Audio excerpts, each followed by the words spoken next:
Hello. Today I'm going to be talking about the movie Midsommar, specifically about the mural that appears near the beginning of the film.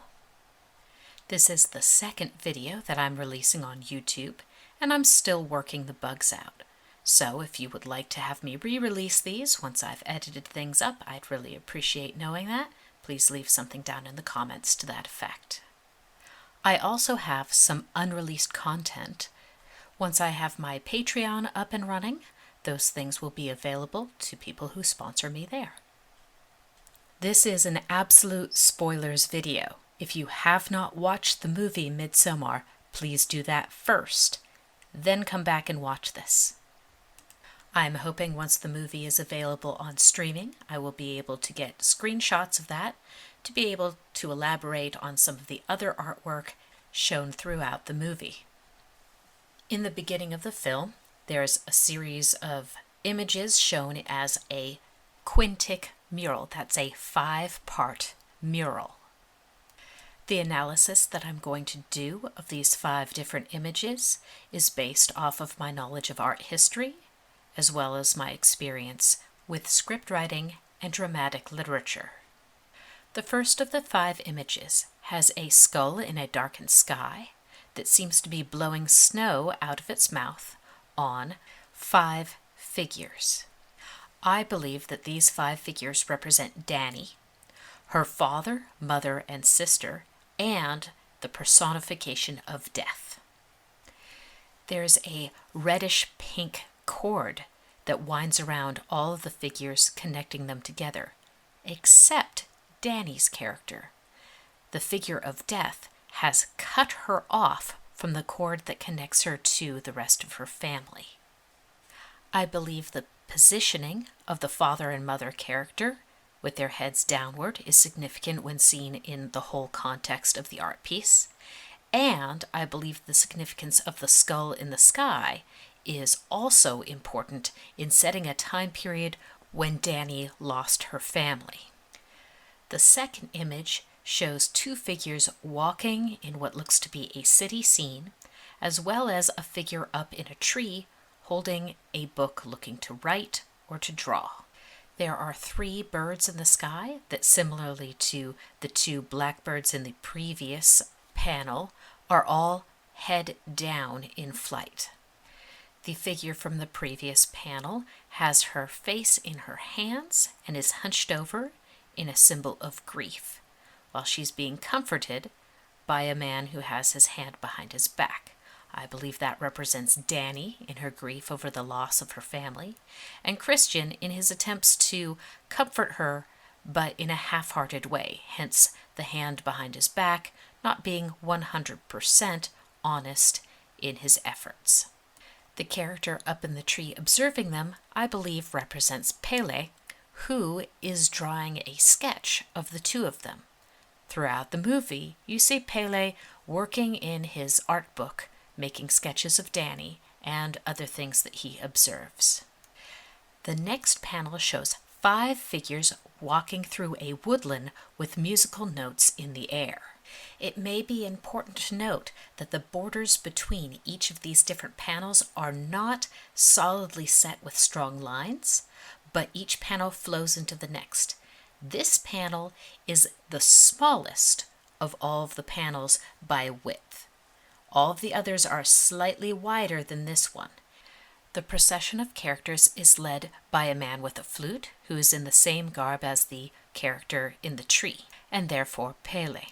The next character is wearing a fool's hat and is holding a small, thin object. I believe this represents Mark and his vape pen.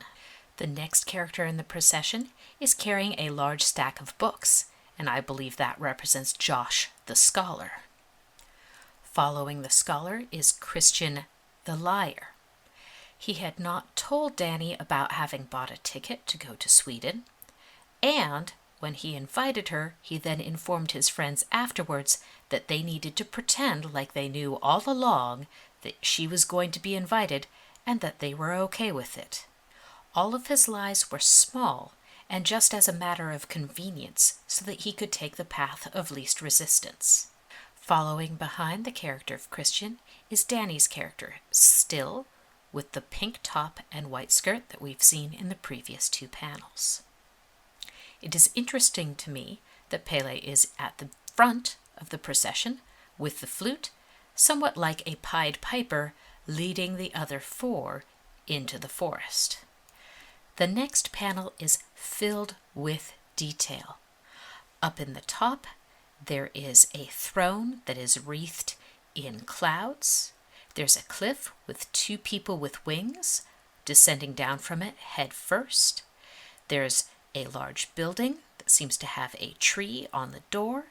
There are two lines of people, all dressed in white, with the front row being all female, some of them holding skulls, alternating with golden goblets, and some of them with or without tops. The 5 figures from earlier, Pele, Christian, Danny, Josh, and Mark, are all standing wreathed in a golden doorway that is somewhat sun-like. And down below, you can see a cow with a collar on it and a bear. Also in the background are fields and natural rolling hills. I believe that the throne in the sky represents the throne of the May Queen. I think that it is significant that it is wreathed in clouds because in the film they talk about their oracle being unclouded in their view of things. So the fact that clouds are revealing the throne may mean that they see the May Queen as divinely inspired and unclouded in their perception during the ritual. The cliff with the descending figures likely represents the two 72-year-old individuals who sacrifice themselves in a double suicide when they fling themselves from the cliff. Notice how the characters are very similar in their body positions as Danny's parent figures from the very first panel. This downward head position of both birds and people is repeated. Also, these two figures have wings, much like the birds from earlier. The 5 figures emerging from the sun gate is something that actually happens in the film where they come out of the forest and through a large sun-shaped gateway made out of wood and painted bright yellow.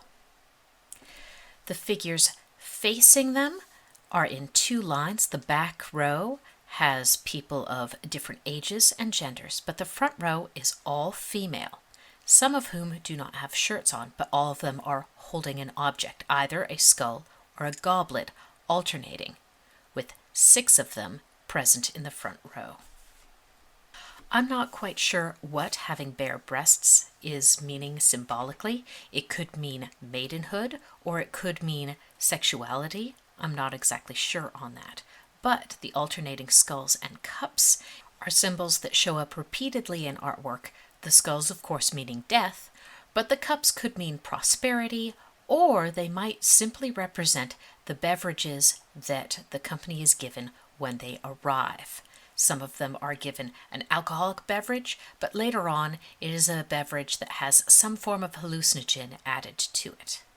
There is a lot of ritual toasting that happens throughout this festival, and this could be a representation of that. Throughout the film, you see cattle moving around inside the town as well as different fields of crops. The bear is shown originally in a cage, but later shows up at the very end of the film.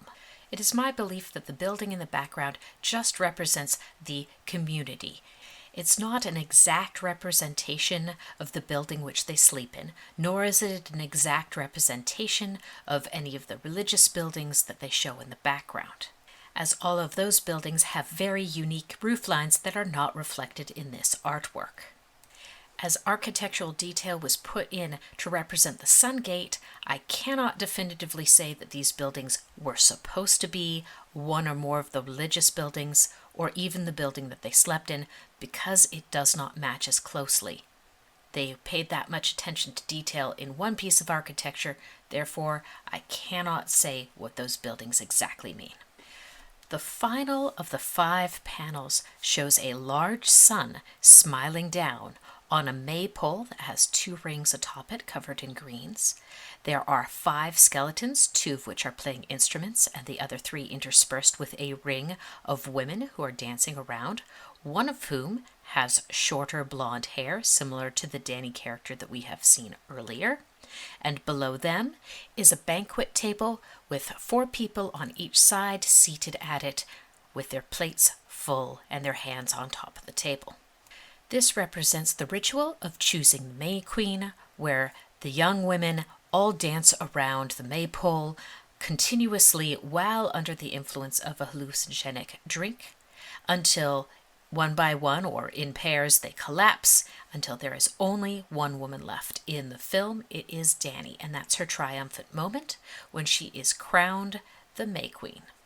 Because the society talks about the cyclical nature of things and how death and life are intertwined, the skeletons dancing with the young maidens shows how connected both life and vitality and death and decay are.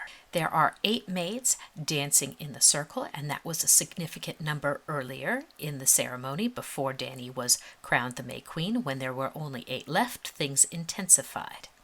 Those 8 women remain with her and later on comfort her. They guide her through the fertility practices for blessing the fields for new harvest, and also stay with her when she is in emotional distress. I feel that the feast table is self-explanatory, as there is a celebration feast in honor of Danny becoming the May Queen. This is the largest of the 5 panels, and up at the top the sun is shining very broadly and very large.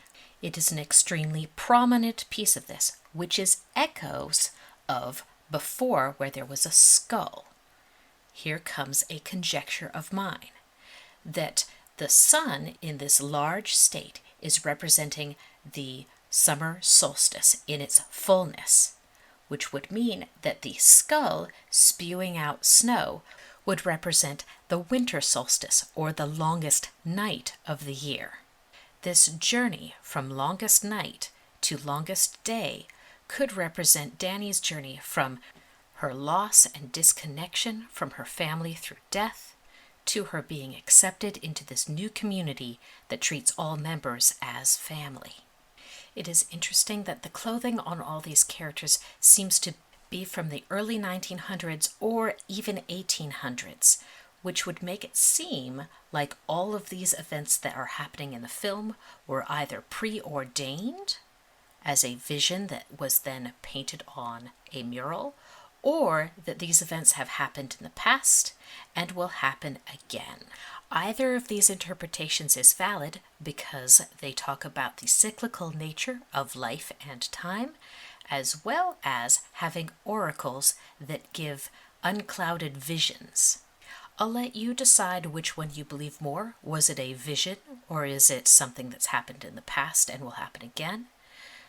But think about how they accurately depicted Josh's ethnicity. Just think about that before you decide.